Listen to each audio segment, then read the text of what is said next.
Hi, my name is David Fleming from Disciples United, and we are studying Gems in John. Now, this is going to be the last week of this series, but I have thoroughly enjoyed studying the Gospel of John with you. Now, if you've enjoyed this series with me, I believe that you'll really enjoy my book on discipleship. It's called Spirit-Filled Discipleship. Now, this is the second book of the series. The first book is How God Calls Christ-like Disciples.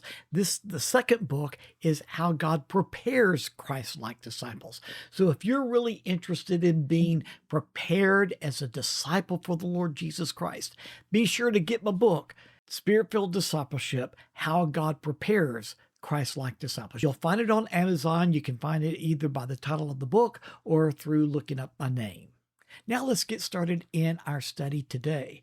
We're going to be reading John chapter 21, looking at verses 15 through 17. And this is right after Jesus has been eating fish with his disciples.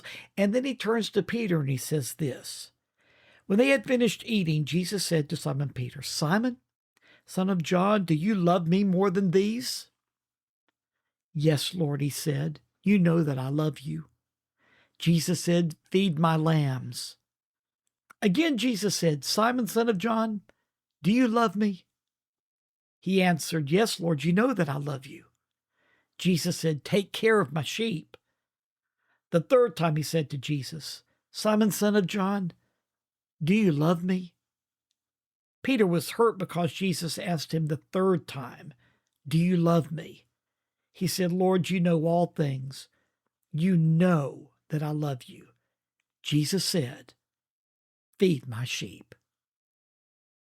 Now remember that Peter had denied Jesus 3 times, and so Jesus asked him 3 times if he loves him.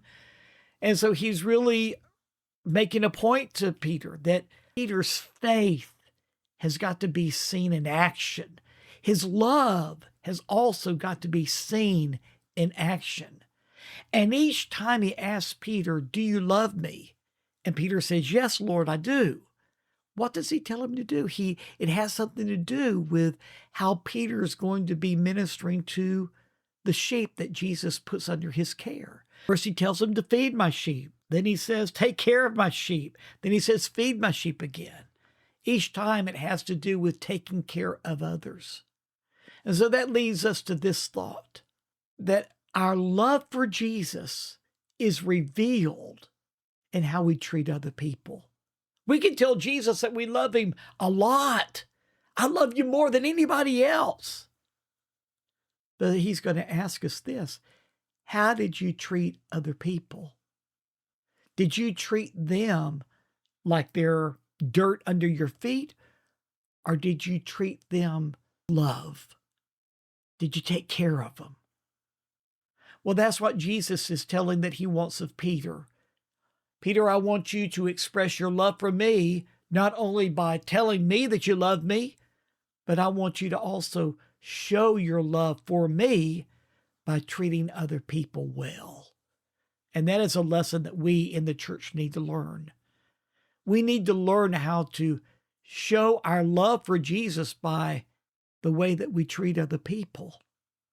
And if we really treated other people with the love that Jesus has for them, boy, we could just change this world and turn it upside down. Because the love of Jesus is powerful. It changes people. So let's take this to heart. Let's treat other people with the love of Jesus, the love that Jesus has for them. And let our love for Jesus be known in how we treat others. Think about that and follow through with it. And join me again tomorrow as we close this series on the Gems of John. See you tomorrow. Bye-bye now.